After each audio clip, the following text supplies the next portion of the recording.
नमस्कार. पद्मश्री सुभाष पाळेकर सरांच्या तंत्रावर आधारित आर्या नैसर्गिक शेतीमधील हळदीसाठी लागणारे आता जीवामृत बनित आहे. आज 4 ऑगस्ट 2024 आहे. या हळदीसाठी जीवामृत बनत आहे. जीवामृत बनवण्यासाठी हे 400 लिटर पाणी आहे. या ड्रममध्ये हे बेसन आहे. बेसन 4 किलो बेसन, 4 किलो गूळ, 20 किलो शेण, 20 किलो गोमूत्र आणि बांधावरली माती 2 किलोचा आकार. पहिल्यांदा सुरू का हे गाईचं शेण टाकायचं.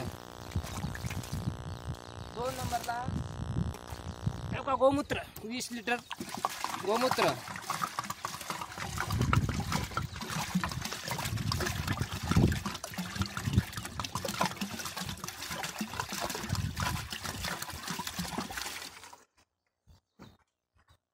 नंतर बेसन, नंतर गूळ,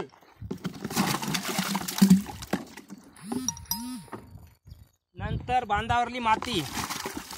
हे 48 तास याच्या काठीच्या साहाय्यानं उजवीकडून डावीकडे असे ढवळायचे. 48 तासानंतर हे हळदीला ड्रिचिंगसाठी किंवा फवारणीसाठी वापरता येते. जर फवारायचं असेल तर 20 लिटर पाण्यामागं 1 ते 1.5 लिटर वापरता येते. कमी जास्त झालं तरी काही फरक बसत नाही.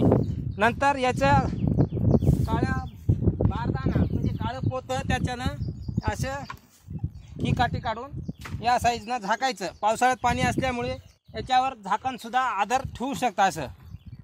धन्यवाद. माझे नाव विश्वनाथ गोविंदराव होळगे, राहणार दापशेट, तालुका लोहा, जिल्हा नांदेड. Mobile number 97 64 02 52 09. नमस्कार.